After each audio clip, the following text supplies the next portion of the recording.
નમસ્કાર મિત્રો, રાધે રાધે, જય શ્રી કૃષ્ણ.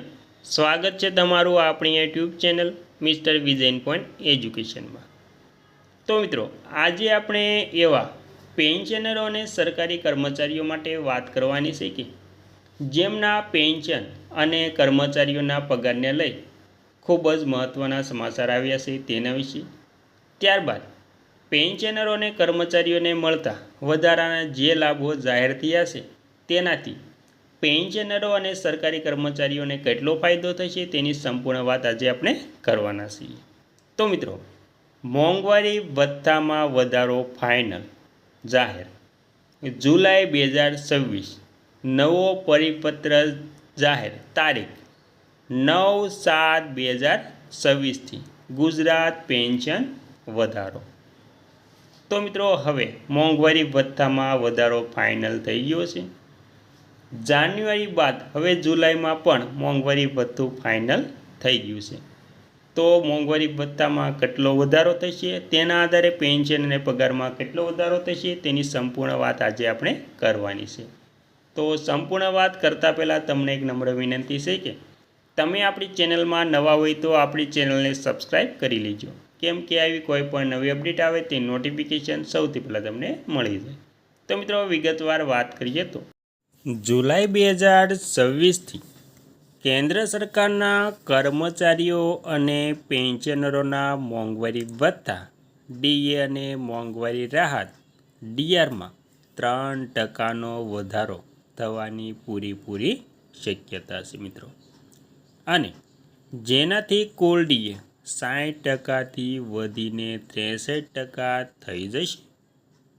શ્રમ બ્યુરો દ્વારા જાહેર કરાયેલા નવા CPI-AW કન્ઝ્યુમર પ્રાઇસ ઇન્ડેક્સ ઔદ્યોગિક કામદારોના આંકડા પરથી આ વધારો નક્કી માનવામાં આવી રહ્યો છે. આ સુધારેલા વધારો 1 જુલાઈ 2026થી લાગુ ગણાશે અને તહેવારોની સિઝન એટલે કે સપ્ટેમ્બર-ઓક્ટોબર દરમિયાન તેની સત્તાવાર જાહેરાત થઈ શકે છે. 8મા પગાર પંચ એટલે કે એટ ધ પે કમિશનની રચના માટે વધી રહેલી માંગ વચ્ચે મોંઘવારી ભથ્થા વધારાની સાથે કર્મચારીઓને મળનારા 5 મુખ્ય ફાયદા અને અસર. તેમાં પહેલું છે બેઝિક સેલરી અને પેન્શનમાં મોટો વધારો. ડીએમાં 3%ના વધારાને કારણે 1 કરોડથી વધુ કેન્દ્રીય કર્મચારીઓ અને પેન્શનરોના માસિક પગાર તેમજ પેન્શનમાં સીધો વધારો થશે મિત્રો. તો મિત્રો, આવી રીતે 1 જુલાઈ 2026થી જે વધારો છે તે લાગુ ગણાય છે અને સપ્ટેમ્બર-ઓક્ટોબર દરમિયાન તેની પણ જાહેરાત કરવામાં આવશે. તેથી જે મોંઘવારી ભથ્થું 60% છે તેમાં વધારો થઈ 62થી 63% મોંઘવારી ભથ્થામાં વધારો થશે મિત્રો. અને મિત્રો, ત્યારબાદ દાખલા તરીકે વાત કરીએ તો જો કોઈ કર્મચારીઓનો લઘુત્તમ મૂળ પગાર ₹18,000 હોય તો તેના પગારમાં દર મહિને ₹540નો સીધો ફાયદો થશે. તેવી જ રીતે ₹56,900ની બેઝિક સેલેરી ધરાવતા કર્મચારીઓને દર મહિને આશરે ₹1,707નો વધારાનો લાભ મળશે. ત્યારબાદ બીજું એરિયસ બાકી નાણાંનો લાભ. આ વધારો જુલાઈ 2026થી જ અમલી ગણાશે.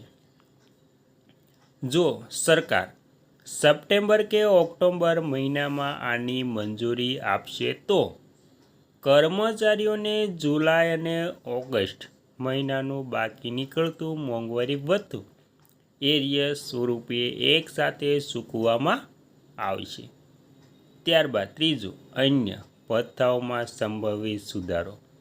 નિયમ મુજબ જ્યારે મોંઘવારી ભથ્થું ડીએ ચોક્કસ સ્તરો વટાવે છે ત્યારે કેન્દ્રીય કર્મચારીઓને મળતા અન્ય ભથ્થાઓ જેવા કે house rent allowance HRA, children education allowance CEA અને હોસ્ટેલ સબસિડી દરોમાં પણ આપોઆપ વધારો કે સુધારો થાય છે, જેથી એકંદરે ટેક હોમ સેલરીમાં મજબૂત બને છે.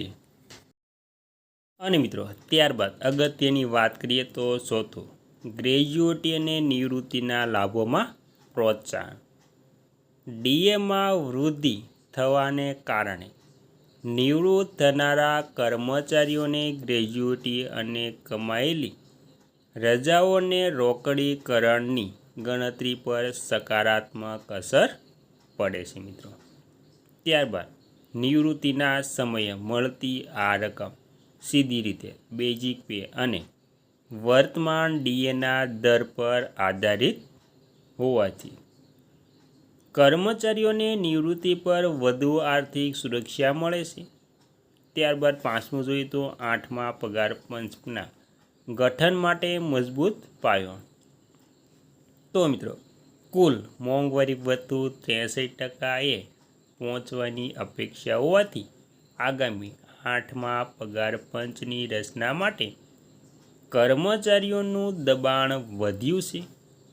નવું પગાર પંચ લાગુ થતાં જ ફિટમેન્ટ ફેક્ટર સુધારો થશે, જેનાથી ભવિષ્યમાં કર્મચારીઓનો મૂળ પગાર એટલે કે બેઝિક સેલરી અને પેન્શન ખૂબ જ ઊંચા સ્તરે રિવાઇઝ થશે મિત્રો.